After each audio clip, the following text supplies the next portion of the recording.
Bonjour mes petits explorateurs. Aujourd'hui, on va découvrir une histoire merveilleuse de la Bible, celle d'Adam qui donne un nom aux animaux. Au commencement, Dieu créa le ciel et la terre. Il créa les montagnes, les rivières, les plantes et tous les animaux. Puis, Dieu créa le premier homme, Adam. Adam était seul dans ce monde magnifique. Dieu voulait un compagnon pour Adam, quelqu'un avec qui partager sa vie. Dieu créa un jardin extraordinaire pour Adam, le jardin d'Éden. Ce jardin n'était pas seulement un lieu de beauté, mais aussi un symbole de la perfection divine et de l'harmonie entre l'homme et la nature. C'était un endroit paradisiaque, rempli d'arbres fruitiers, de fleurs colorées et de rivières d'eau claire. Les arbres portèrent des fruits délicieux et les fleurs dégagèrent des parfums enivrants. Les rivières, quant à elles, étaient si pures qu'on pouvait voir les poissons nager dans leurs eaux cristallines. Des animaux de toutes sortes vivaient dans ce jardin. Des lions majestueux, des éléphants géants, des oiseaux multicolores, des poissons argentés et bien d'autres encore. Chaque créature semblait vivre en parfaite harmonie, ajoutant à la magie et à la splendeur de ce lieu unique. Adam était émerveillé par la beauté de ce lieu et la diversité des animaux qui l'entouraient. Chaque jour, il découvrait quelque chose de nouveau et d'extraordinaire, que ce soit une nouvelle espèce d'oiseau ou une plante aux couleurs éclatantes. Il passait ses journées à les observer, à les écouter et à apprendre à les connaître. Il développait une compréhension profonde de chaque créature, apprenant leurs habitudes, leurs sons et leurs comportements. Cette connexion intime avec la nature faisait d'Adam le gardien idéal de ce jardin extraordinaire. Un jour, Dieu dit à Adam, « Je veux que tu donnes un nom à tous les animaux. » Alors, Dieu fit passer tous les animaux devant Adam, un par un.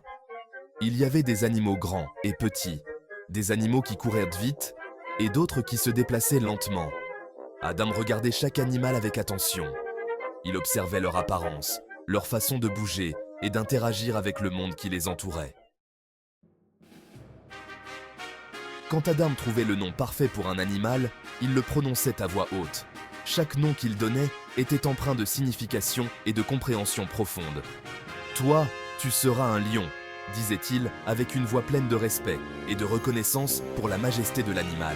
« Et toi, tu seras un aigle », proclamait-il en levant les yeux vers le ciel, admirant la grâce et la puissance de l'oiseau.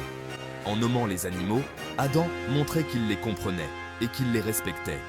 Chaque nom était une reconnaissance de leur essence unique et de leur place dans le monde. C'était un signe d'autorité bienveillante que Dieu lui avait confié. Adam n'était pas seulement un nommeur, mais un gardien et un protecteur. Et c'est ainsi que chaque animal reçut son nom. Un nom qui résonnait avec leur être profond. Le chien, le chat, qui devinrent des compagnons fidèles de l'homme. Le cheval, symbole de liberté et de force. Le serpent, mystérieux et sage. L'oiseau, messager des cieux, et tous les autres. Chaque nom était une célébration de la diversité et de la beauté de la création. En nommant les animaux, Adam tissait un lien unique avec eux. Chaque nom qu'il donnait était une reconnaissance de leur individualité et de leur importance dans le monde. Ce geste symbolique allait bien au-delà de la simple dénomination.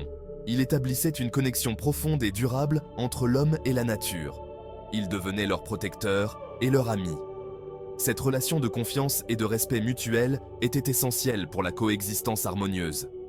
Les animaux, en retour, montraient une loyauté et une affection sincère envers Adam, reconnaissant en lui un guide bienveillant. Dieu était content de voir l'harmonie qui régnait entre Adam et les animaux. Cette harmonie était le reflet de l'ordre divin et de la paix que Dieu souhaitait pour sa création.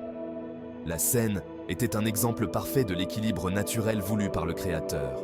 Il savait que l'homme et l'animal étaient faits pour vivre en paix et en amitié. Cette vision d'une coexistence pacifique était un idéal à atteindre pour toute l'humanité. En vivant en harmonie avec les animaux, l'homme respectait l'ordre naturel et honorait la volonté divine. Cette histoire nous rappelle que nous devons respecter et protéger les animaux. Ils ne sont pas seulement des créatures à nos côtés, mais des partenaires dans notre voyage sur cette terre. Leur bien-être est intrinsèquement lié au nôtre. Ils sont nos compagnons sur cette terre et nous avons beaucoup à apprendre d'eux. Leur sagesse naturelle et leur instinct peuvent nous guider vers une vie plus équilibrée et harmonieuse. En les observant et en les respectant, nous découvrons des leçons précieuses sur la coexistence et l'harmonie. L'histoire d'Adam nommant les animaux est une belle leçon d'amour et de respect pour la création. Elle nous rappelle que nous avons une responsabilité envers les animaux et que nous devons les traiter avec compassion.